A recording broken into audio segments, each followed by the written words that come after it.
د ملي دفاع وزارت د اسلامي امارات د مجاهدینو د بریا څلورمه کلیزه د کابل په 5 مختلفو ځایونو کې د ګلونو په شیندلو سره ونمانځله.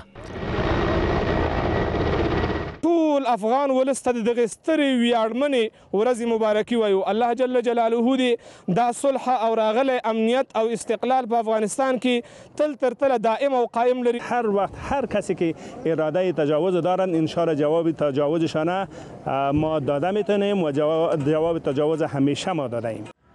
د هیواد یو شمیر اوسیدونکي سرکونو ته پر راوتلو او پر موټرونو د بیرغونو په لګولو سره دغه ورځ ونمانځله.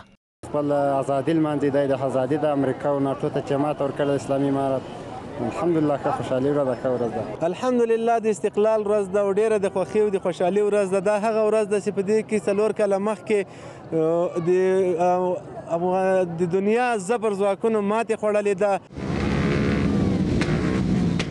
په ورته وخت کې د بدني روزنې او اولمپیک ملي ریاست یو شمیر لوبغاړو د کابل په سرکونو د بیلابیلو تمرینونو په ترسره کولو سره دغه ورځ ونمانځله. د دغې ورځې د انتظار دپاره په لکونو ځوانانو خپلې ځوانۍ قرباني کړي دي، شهادتونه ورکړل سوي دي، هجرتونه سوي دي، په ځان باندې زحمتونه او تکلیفونه تیر کړي دي ترڅو دغه ورځ ته ورسیږي.